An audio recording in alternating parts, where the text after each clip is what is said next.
갈라디아서 2장 11절에서 21절입니다. 갈라디아서 2장 11절에서 21절.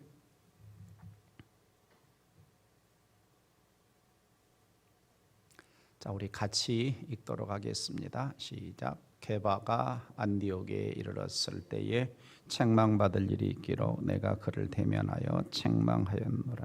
야고보에게서 온 어떤 이들이 이르기 전에 게바가 이방인과 함께 먹다가 그들이 오매 그들아 할례자들을 두려워하여 떠나 물러가매 남은 유대인들도 그와 같이 외식함으로 바나바도 그들의 외식에 유혹되었느니라.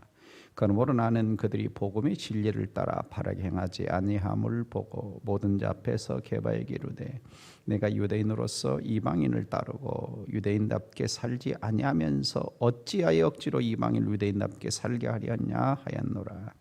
우리는 본래 유대인이요 이방주의인이 아니로되 사람이 의롭게 되는 것은 율법의 행위로 말미암음이 아니요 오직 예수 그리스도를 믿음으로 말미암는 줄 알므로 우리도 그리스도 예수를 믿나니 이는 우리가 율법의 행위로서가 아니고 그리스도를 믿음으로써 의롭다함을 얻으려 함이라.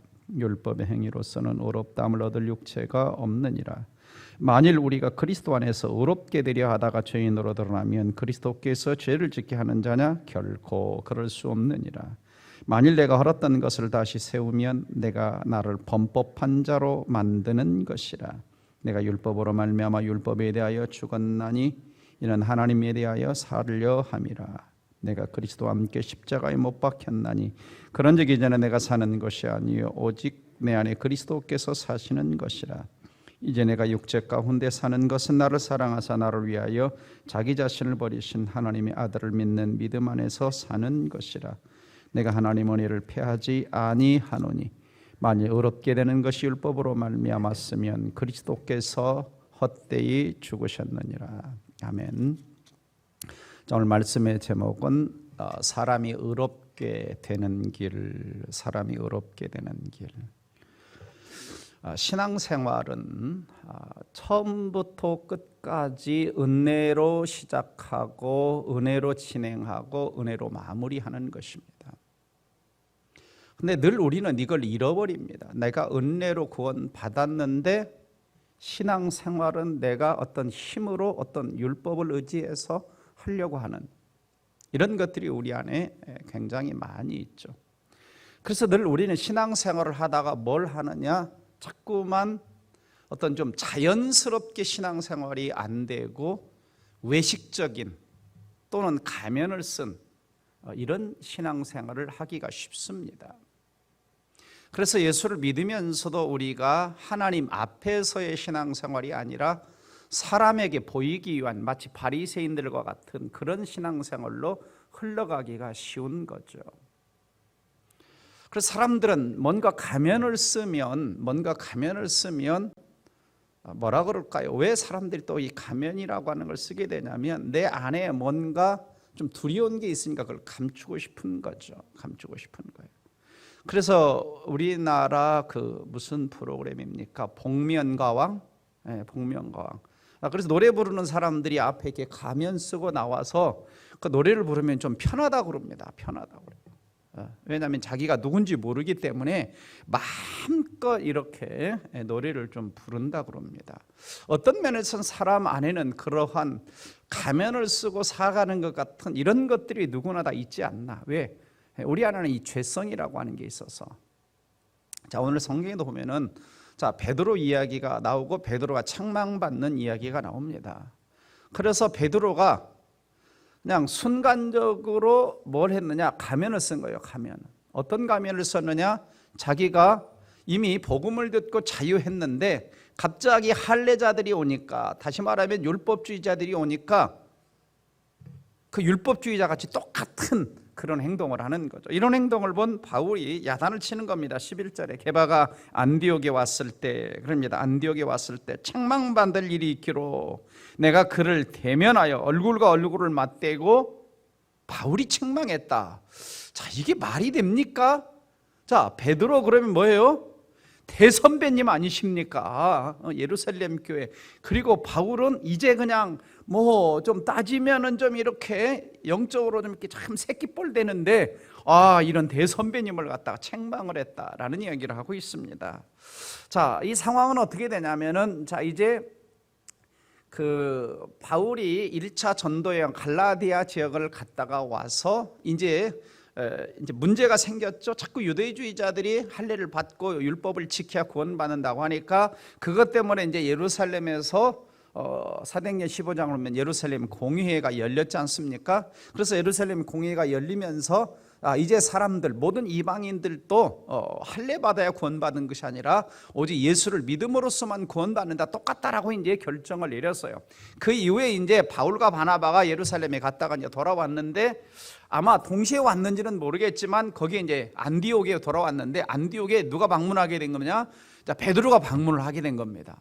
베드로가 방문을 하게 되니까 이제 이 안디옥의 사람들이 그래도 예루살렘 교회 그냥 엄청난 역사를 했던, 아마 이제 베드로 사도님께서 오신다고 하니까 아마 상을 크게 이제 이 안디옥 교회는 이방인 지역 아니겠습니까? 시리아 지역이니까 거하게 이제 차려놨는데, 베드로가 맛있게 이제 정말 맛있는 음식, 이제 뭐도 있었겠어요? 돼지고기도 있었겠죠? 맛있게 음식을 쫙 하고 먹고 이제 이렇게 있는데 갑자기 할례주의자들이, 그러니까 이제 할례자들이라는 것은 뭐냐면 율법주의자들이에요. 율법주의자들이 갑자기 거기에 탁 하고 들이닥치니까 이 베드로가 갑자기 그걸 맛있게 먹다가 그거 안 먹는 사람처럼, 그리고 그거하고 상관이 없는 것처럼 막 행동을 해버리는 거예요.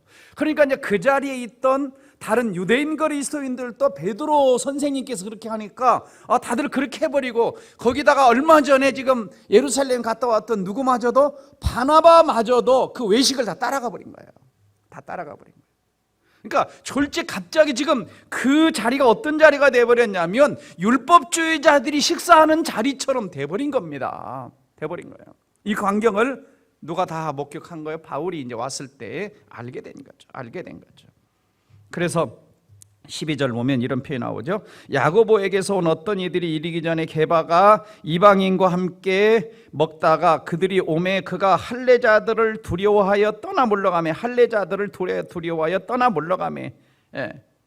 그러니까 누구도 따라서냐면 13절 보면 남은 유대인들도 그와 같이 외식함으로 그랬죠. 남은 유대인들도. 그러다 보니까 또 누구까지? 바나바도 그들의 외식에 유혹되었다. 그러니까 아마 베드로가 이 상황에서 뭔가 순간 두려웠던 것 같아요. 막 자기를 향해서 막 이렇게 뭔가 막 그냥 비난을 할까봐 뭔가 갑자기 두려워서 자기도 모르게 얼른 그냥 외식을 했는데, 이게 자기만 그러게 된 것이 아니라 거기에 있는 사람들, 바나바까지 다 된 거죠. 물들어버린 거예요. 외식에 물들어버렸어요. 사실은 베드로는 이것에 대해서 자유한 사람 아닙니까? 이미 베드로는 사도행전 10장에서 하나님께서 고넬료 가정에 이렇게 환상을 보여주면서 베드로는 이 부분에 대해서 이방인에 대해서 다 문 열어놓고, 또 하나님이 보자기를 통해서 율법에서 먹지 못하는 그 음식들도 다 이렇게 먹으라고 하면서 이것에 대해서 이미 자유했던 베드로 아니에요. 그럼에도 불구하고 이 베드로가 자유했는데 또 어떤 상황을 만나니까 그냥 옛날로 돌아가 버리는 이런 모습을 보였던 거죠. 보였던 거예요. 그래서 14절에 보시면 그러므로 나는 그들이 복음의 진리를 따라 바르게 행하지 아니함을 보고, 그러니까 이렇게 외식적인 율법주의자로 돌아가 버리는 행동을 보고 뭐라고 말하냐면 복음의 진리를 따라 바르게 행동하지 아니했다라고 이야기하죠. 그러니까 복음의 진리와 어긋나는 행동을 했다. 이 말은 무슨 말입니까? 복음의 진리라는 것은 오직 믿음으로만 구원을 얻는, 그래서 그리스도 안에서 이미 율법이나 할례나 이런 것들로부터 자유하게 된, 이렇게 된 자들이 그렇게 행동하지 않았다는 거죠. 그것을 따라, 복음의 진리를 따라 행동하지 않았다는 겁니다. 그래서 주변 사람들에게 다 위선적인 이런 오해가 되는. 그래서 내가 유대인으로서 이방인을 따르고 유대인답게 살지 아니하면서 어찌하여 억지로 이방인을 유대인답게 살게 하려느냐 하였노라. 이렇게 이제 야단을 친 거예요. 베드로를 야단 친 거예요. 아마 베드로도 이것에 대해서 순간 자기도 잘못한 것을 알고 겸허하게 수용을 했을 것입니다. 만약에 베드로가 여기서 수용 안 하고 야 임마 너 군번 따져봐 군번 이렇게 했으면 어떻게 되겠어요? 겸허하게. 그래서 여기서 바울을 보면 우리가 깨달을 수 있는 것 중에 하나는 뭡니까? 바울은 이 복음의 진리에서 누가 됐든지 조금이라도 어긋나는 행동을 하면 단호하게 그러니까 이 복음의 진리를 사수하는 이것에 대한 아주 흔들리지 않은 태도를 가지고 있었던 거죠. 그러니까 1장에서는 갈라디아 성도들한테 다른 복음을 전하는 자들에서 뭐라고 얘기했죠? 저주를 받을 자다 단호하게 외쳤던 거 아닙니까? 단호하게 외쳤고 또 2장 5절에서도 그들에게 우리가 한시도 복종하지 아니하였으니 그러죠. 한시도 복종하지 아니하였으니 할례를 받거나 이런 자들에게 한시도 복종하자. 그러니까 이 바울을 보면은 항상 이 복음이 뭔가를 정확하게 알고 있고 이 복음에 대해서 조금 더 흐트러지지 않는 단호한 태도를 가지고 있는 것을 우리가 알 수가 있습니다. 자, 우리도 마찬가지입니다. 우리도 마찬가지예요. 여전히 우리가 예수 믿는 기독교 이 신앙생활을 하게 될 때에 예수 그리스도를 통해서만 구원받는 이 진리를 내가 분명히 알아야 되고 깨달아야 되고 그것을 믿을 뿐만 아니라 그것에 대해서 조금 더 어긋나는 이런 자들이 있을 때 우리는 단호해야 되는 거죠. 그러기 위해서는 우리가 복음이 뭔가를, 복음의 진리가 뭔가를 정확하게 알고 있어야 되는 것입니다. 그래서 제가 주일날 일부러 요한복음 8장 32절을 가지고 여러 주에 걸쳐서 지금 진행을 하는 겁니다. 왜냐하면 이게 머리에 좀 박히도록 들어야 되는 거예요. 그래서 이번 주에 제가 이제 설교하고자 하는 제목은 뭐냐? 왜 예수만이 그러면 유일한 진리냐라고 하는 것을 반복적으로 또 이미 알겠지만 이것을 진리라고 하는 측면에서 제가 강조를 할 것입니다. 진리가 뭐냐라고 하는 측면에서.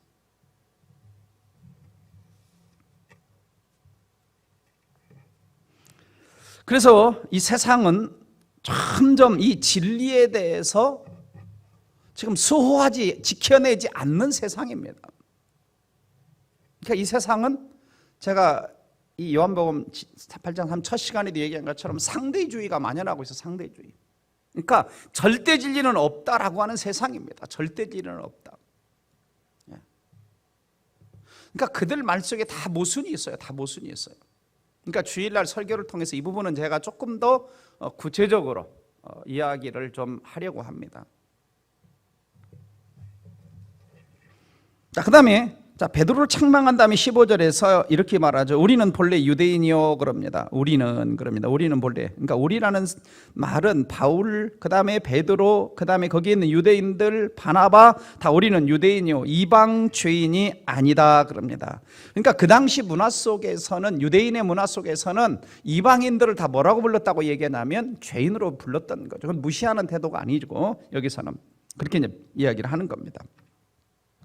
그러면서 사람이 의롭게 되는 것은 그럽니다. 사람이 의롭게 되는 것은 유대인이나 이방인이나 다 똑같다는 거예요. 율법에 행하지 아니라 오직 예수 그리스도를 믿음으로써만 의롭게 되는 것. 사람이 의롭게 되는 것은, 그러니까 사람이 의롭게 되었다라고 하는 것은 뭐냐면, 의롭게 되었다는 것은 우리가 예수 믿은 결과가 뭐냐면 의롭게 된 겁니다. 의롭게 된 거죠. 그러니까 의롭게 되었다는 말을 다른 말로 표현하면 구원을 받는다, 이런 표현이 똑같은 거죠. 그 다음에 또 죄 용서를 받았다라고 하는 것과 같은 표현입니다. 근데 여기서는 일부러 이제 의롭게 되었다라는 표현을 쓰고 있습니다. 의롭게 되는 표현을 쓰고 있어요. 그러니까 이 말은 어떤 면에서는 적극적인 의미입니다. 자, 우리가 죄 용서를 받았다 그러면은 하나님 앞에서 우리 자신이 이 죄에 대해서 제로 상태가 되었다는 거예요. 제로 상태가. 그러니까 내가 죄값을 지불할 게 아무것도 없는 죄로 상태가 돼. 이게 소극적 측면이에요. 죄 용서받는 것은 소극적 측면입니다. 그렇지만은 의롭게 되었다라고 하는 것은 좀 적극적인 측면이에요. 왜요? 우리는 하나님 앞에 이제는 제로 상태라기보다는 의로운 자로 하나님 앞에 설 수 있는 자격자가 되었다는 겁니다. 그러니까 죄 용서를 받았다는 말도 구원받았다는 말과 같은 거지만 훨씬 더 여기서 의롭게 되었다는 말이 우리에게는 더욱더 좋은 표현이죠. 풍성한 표현이라고 할 수가 있습니다. 우리 구원을 더 풍성하게 해주는 거죠. 그러니까 이 땅을 살아가는 사람들에게 가장 중요한 것 중에 하나가 뭡니까? 하나님 앞에 의로운 자로 설 수 있다는 것이 가장 중요한 거죠. 이게 굉장히 중요한 얘기를 하는 겁니다.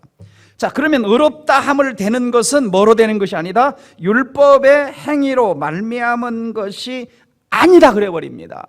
그러니까 자꾸 율법의 행위가 나오니까 여기서 단호하게 선을 긋는 거예요.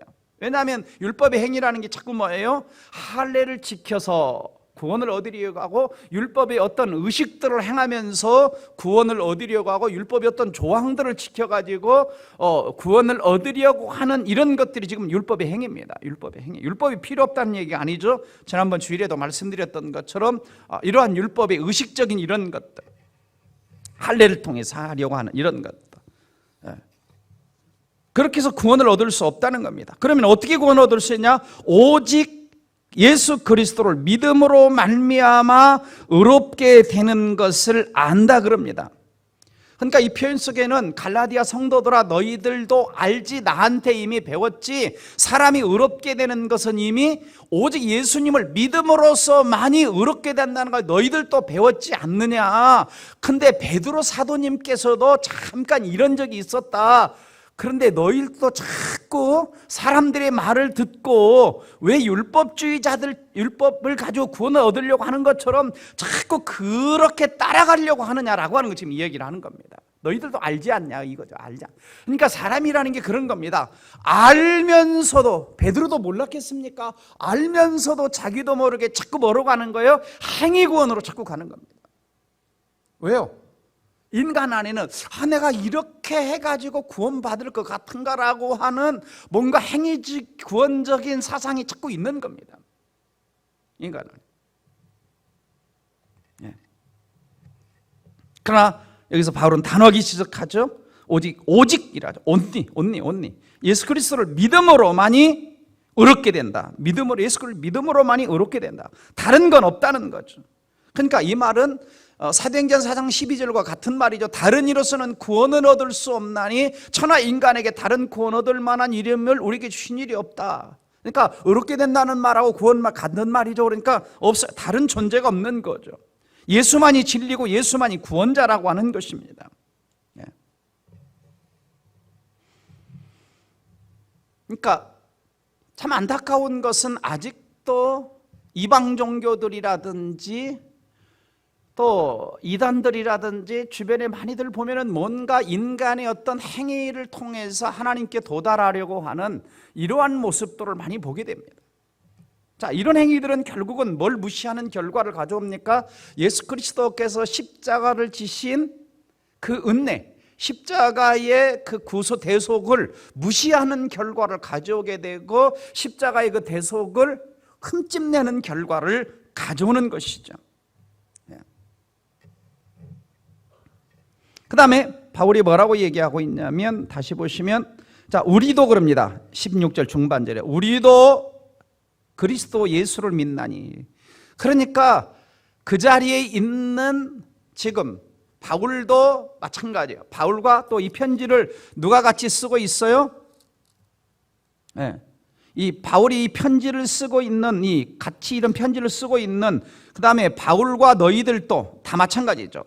그래서 우리도 예수 그리스도를 믿음으로 구원하는 것, 나 자신도 믿음으로 구원 얻었지, 나도 어떤 율법을 지켜서 구원받은 자가 아니다는 이야기를 바울 자신의 사례를 들어 지금 이야기를 하는 것입니다.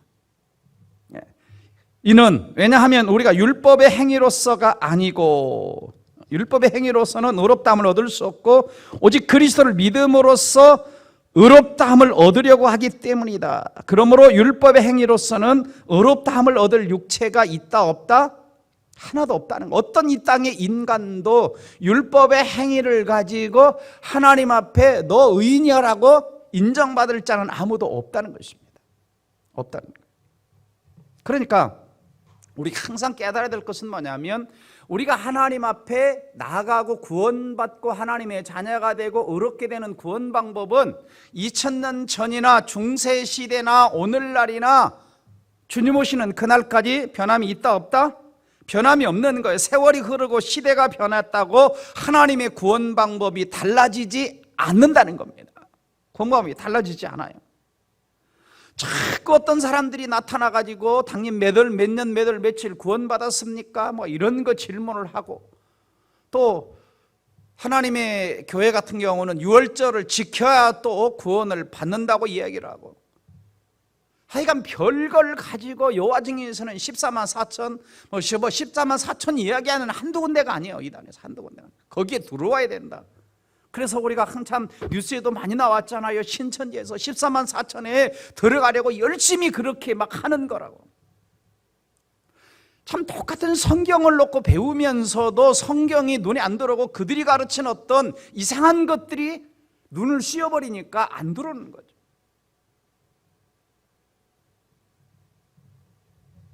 구원 방법은 변함이 없어요. 변함이. 하나님 2000년 동안 주무시고 계시다가 어느 이단 단체에만 너네들만 이렇게 구원해 줄게, 하나님이 하시지 않은 거예요.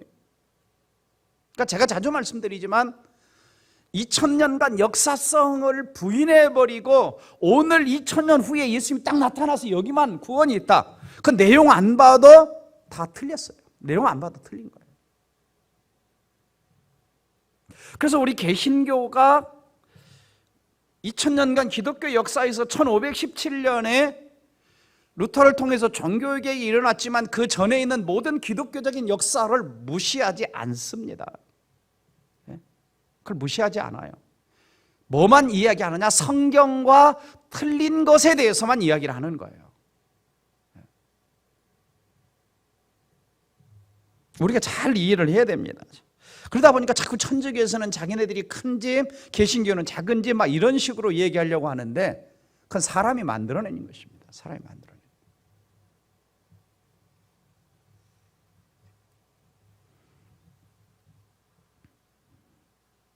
자, 17절입니다.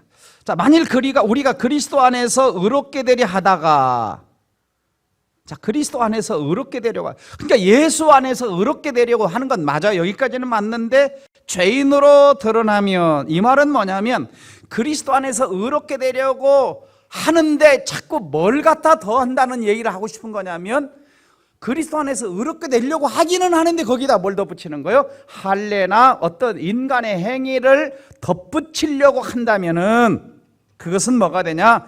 그렇게 하다가 뭐로 드러나 버린다는 거예요? 죄인으로 드러난다는 거예요. 의인이 돼야 되는데.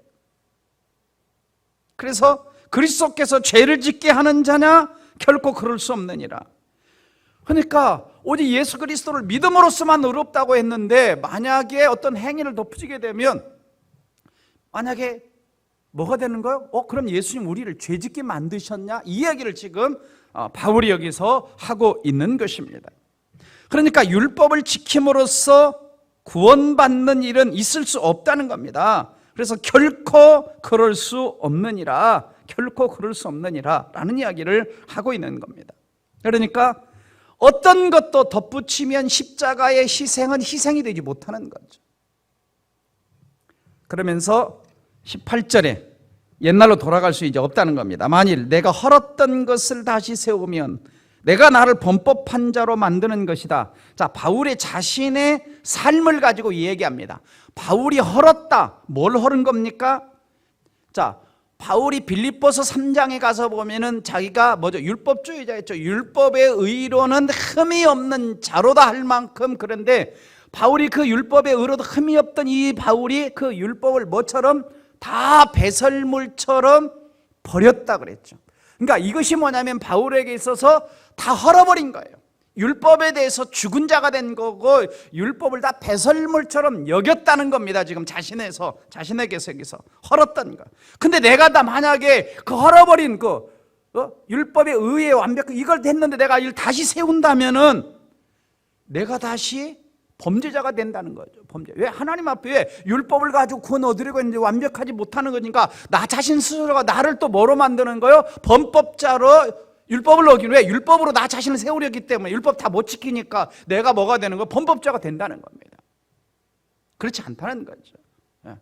자기는 다시는 그리 돌아가지 않을 거라는 이야기를 지금 강조하고 있는 겁니다. 그래서 만일이라는 단어를 쓰고 있는 거죠. 그러니까 다시는 할례나 율법 조항이나 이런 거 다 헐어버린 거예요. 다 헐어버린 거예요.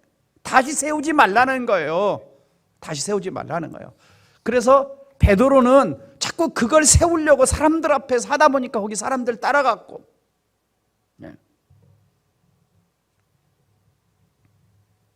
자, 그 얘기를 지금 하고 있는 겁니다. 그러니까 베드로 같은 경우도 뭐냐면 결국은 여기서 뭐냐면 어떤 면에서는 베드로의 그런 행위가 뭐가 되냐면 여기서 바울의 예로 들면은 범법한 자가 된 거예요, 사실은. 그렇잖아요. 범법한 자. 이거 원어적으로 따지면 무슨 뜻이냐? 배신자, 변절자 이런 뜻이거든요, 사실은. 그 말은 다른 말로 표현하면 하나님의 은혜와 십자가의 은혜를 헛되게 만드는 행동을 베드로가 한 것이고, 만약에 바울 자신도 그 헐었던 걸 다시 세운다면 자신도 십자가를 헛되게 만드는 범법자가 된다라는 고백을 하고 있는 겁니다.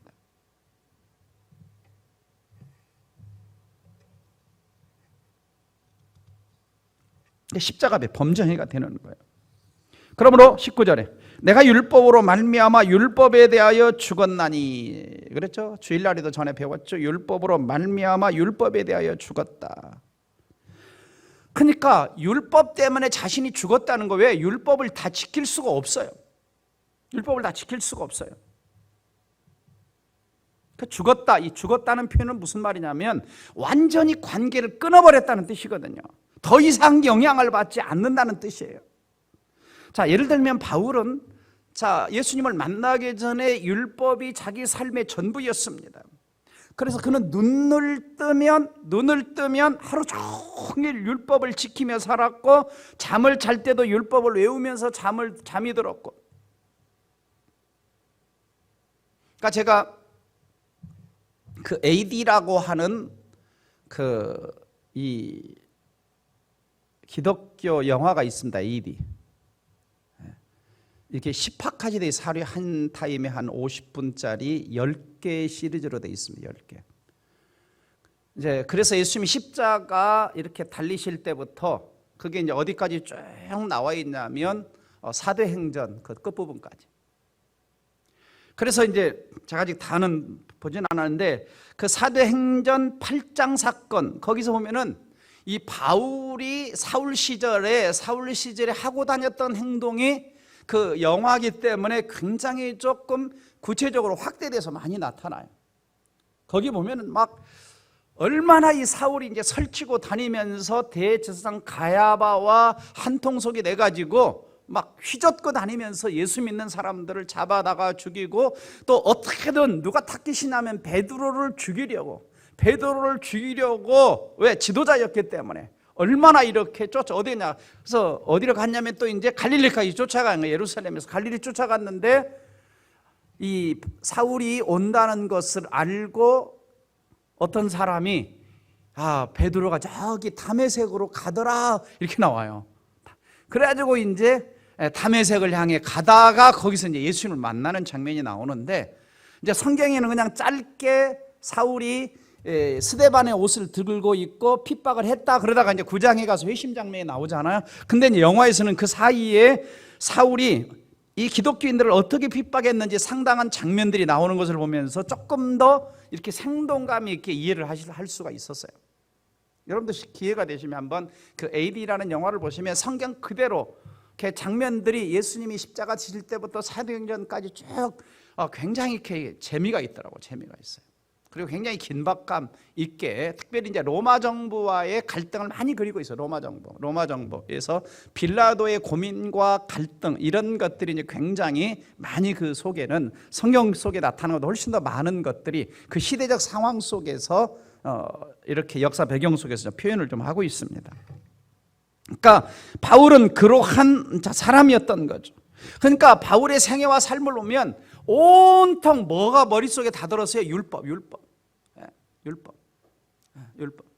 그리고 이제 그 영화 속에는 가말리엘 선생님을 만나서 자기가 막 의논하고 이야기도 하고 이런 장면도 좀 나와요.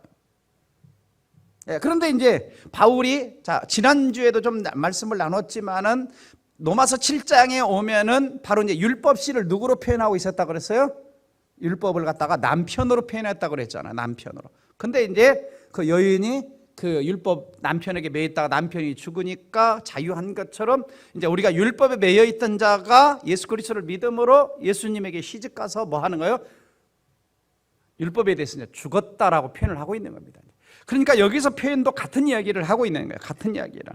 자, 율법에 대해서 죽었다는 거예요. 왜요?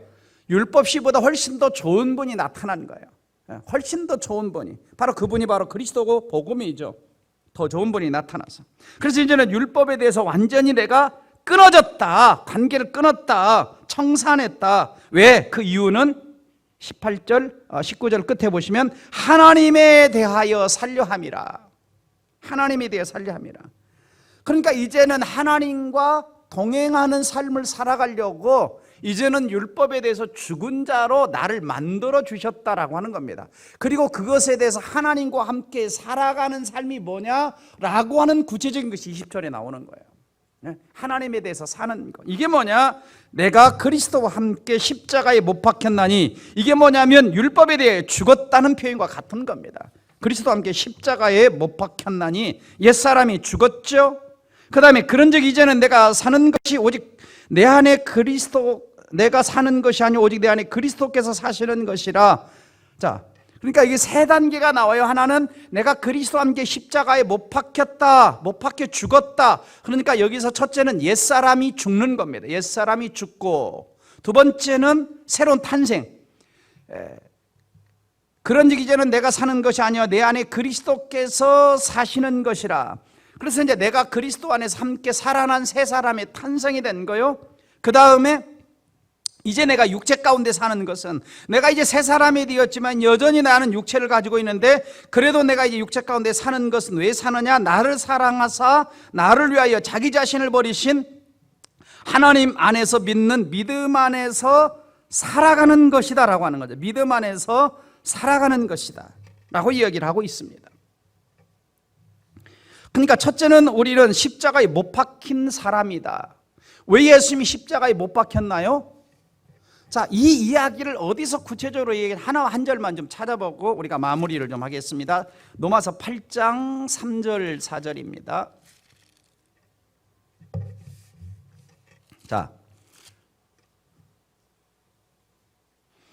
자, 그리스도와 함께 십자가에 못 박혔다는 게 무슨 뜻이냐면 이겁니다. 자, 3절 4절 로마서 8장. 자, 읽어봅니다. 시작.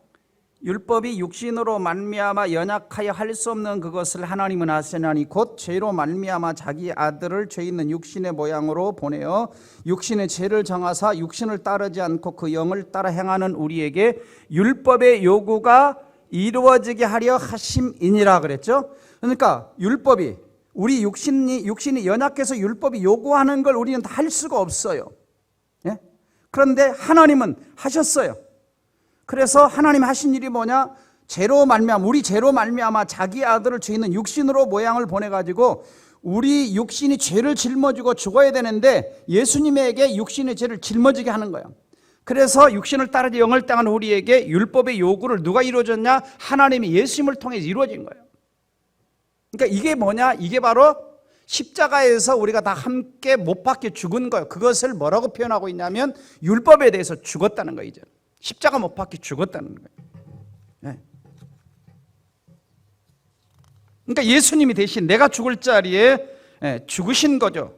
그래서 예수님께서는 십자가에서 마지막 숨을 거두시면서 하셨던 말씀이 뭐였습니까? 다 이루었다 했던 거죠. 다 지불하는 거죠.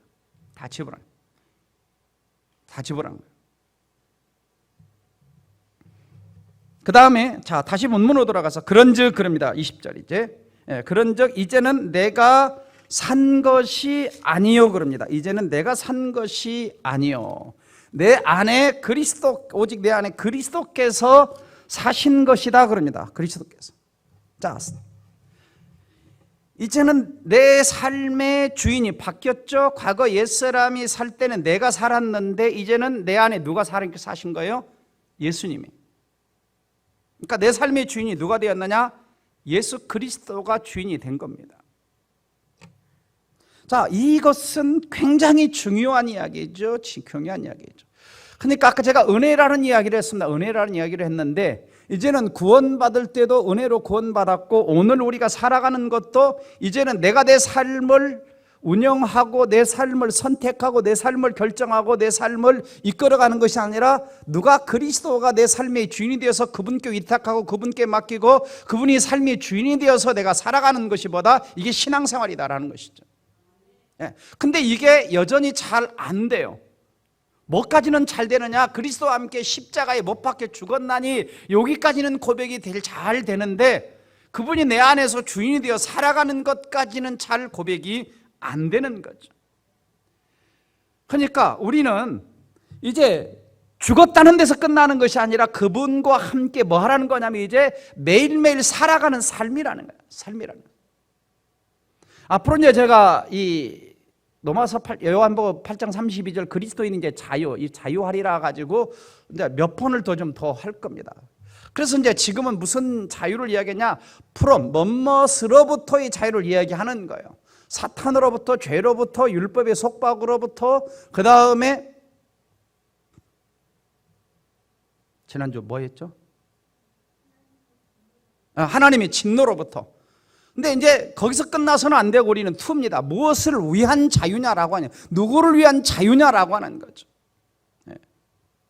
왜 우리를 자유케 해주셨느냐? 율법으로부터, 진노로부터.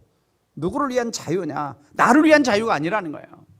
우리 크리스천들이 잘못 깨닫는 것 중에 하나가 뭐냐면 이제 내가 구원받았으니 마음대로 살아도 된다? 아니라는 거죠. 제가 어제도 마틴 루터의 그리스도인 자유에 관하여라는 글을 보면서 느끼는 것은 뭐냐면 이제 그리스도 안에서 자유한 자는 이제는 뭐가 일어나느냐? 그리스도 안에서 선한 분투의 삶을 살아가야 된다는 거죠. 선한 분투의 삶을. 많은 사람들이 마틴 루터가 이신층이 믿음으로 의롭다함을 받았기 때문에 거기까지만 마틴 루터가 이야기를 하고 있는 줄 알았는데 사실은 마틴 루터는 거기까지만 이야기한 사람이 아니라 구원받은 자가 이제 구원을 위한 것이 아니라 이제는 주님을 위하여 우리는 뭐 하는 삶을 살아가야 되느냐? 이제는 정말 분투하는 열심히 영적 싸움을 싸워내는 삶을 살아가는 것이 크리스찬의 삶이다. 많은 사람들이 이신칭하고 끝나는데 그게 아니라는 것입니다. 바울도 지금 그 이야기를 여기서 하고 있는 거예요. 내가 죽었다, 구원받았다가 아니라 이제는 그리스도와 함께 뭐 하는 겁니까? 내가 살아가는 삶이 뭐냐라고 하는 거죠. 그래서 우리는 항상 그리스도와 함께 살아갈 때 두 가지를 기억하고 살아가야 돼요. 하나는 나를 사랑하사 그분이 나를 어떻게 사랑하셨는가를 생각하고, 두 번째는 나를 위하여 자기 몸을 버리신, 목숨까지 내어주신 그분이 나를 어떻게 사랑하셨고 어떻게 목숨까지 내어주셨는가를 항상 기억하고 그분 안에서 그것에 대한 감사를 하며 살아가는 것이 신앙생활이라는 겁니다. 그러니까 구원받은 저와 여러분은 구원받은 이후에 뭔가 내가 하나님의 은혜를 갚고 어떤 하늘의 상을 쌓는 신앙생활이 아닌 거죠. 어떤 면에서는 끊임없이 어제도 오늘도 내일도 마찬가지고 아무리 우리는 주님을 위해서 뭔가 많은 일을 해도 그건 은혜 안에서 감사함으로 하는 것밖에 없는 것이지 하나님 앞에 내가 뭔가 공로를 얻어내는 것이 신앙생활이 아니라는 것입니다. 주시면 좋지만은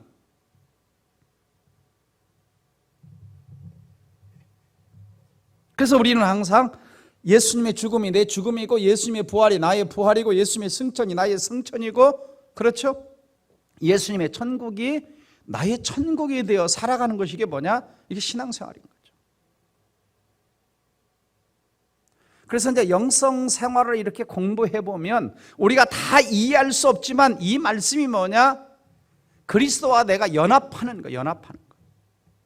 이건 신비입니다, 신비. 어떻게 말로 설명을 다 할 수가 없는 거예요. 그러니까 금년에 예수를 깊이 생각하라라고 하는 것도 궁극적으로 우리가 추구하는 것은 뭐냐? 주님께 뭔가 우리가 이제는 얻어내는 게 아니에요. 나를 구원하신, 나를 이처럼 사랑하시고 나를 이처럼 구원하신 그분과 내가 어떻게 하나가 되어서 그분을 기쁘시게 하고 그분이 주신 은혜를 내가 날마다 누리며 살아가느냐라고 하는 것이 예수를 깊이 생각하라고 하는 것입니다. 우리가 자칫 오해하면은 뭔가 예수 믿고 자꾸 이제 우리가 하나님 앞에 뭔가 얻어내는 그 신앙생활이 아닌 거죠. 그건 덤으로 하나님이 주어지는 겁니다. 덤으로 주어지는 거예요. 마지막 결론입니다. 자, 21절이죠. 자, 내가 하나님의 은혜를 패하지 아니하노니 만일 의롭게 되는 것이 율법으로 말미암았으면, 그러니까 사람이 의롭게 되는 것이 자꾸 율법으로 말미암다 이들을 추구하고 그러면은 두 가지가 헛되다. 하나는 하나님의 은혜를 패하는 일이 되고, 두 번째는 그리스도께서 헛되이 죽었다, 헛되이 죽게 만든 것이 된다는 것입니다. 그러니까 다시 반대로 하면 오직 우리는 율법으로 의롭게 되는 것이 아니라 예수 그리스도를 믿음으로 말미암아 의롭게 되었다 하면은 하나님의 은혜는 은혜가 되는 것이고, 십자가는 우리를 위해서 정말 죽으신 것이 마땅하다라는 이야기를 바울이 결론적으로 다시 못 박으면서 하고 있는 것입니다. 그러므로 자, 우리가 한 절만 읽고 마치도록 하겠습니다. 6장 14절 가서 자, 읽고 기도합니다. 자, 시작. 그러나 내게는 우리 주 예수 그리스도의 십자가 외에 결코 자랑할 것이 없느니 그리스도로 말미암아 세상이 나를 대하여 십자가에 못 박고 내가 또한 세상을 대하여 그러하니라. 참 어려운 말씀입니다. 그러니까 우리는 무슨 생각하고 살아야 되느냐? 그냥 세상에 살 때는 죽었다. 이게 쉽지 않습니다. 왜? 죄성이 있어서. 그러나 이제 성령이 우리를 도와주시는 거죠. 그래서 갈라디아 5장에서 너희가 성령의 소욕을 따라 살아가라 라는 이야기를 합니다. 그러면 성령의 열매를 맺고, 그렇지 않고 아직도 육신을 가지고 육신을 쫓아가면 육신의 열매를 맺을 수밖에 없다는 이야기를 하고 있는 겁니다. 오늘 또 우리가 다시 한번 나를 의롭게 하신 그 주님의 은혜를 기억하며, 그리고 나를 사랑하사 나를 위해 자기 목숨을 버리신 그리스도 안에 있음을 다시 한번 감사하며, 어떻게 우리도 좀 주님과 함께 좀 동행하는 삶을 살아갈까 고민하는 우리가 되기를 예수 이름으로 축복합니다.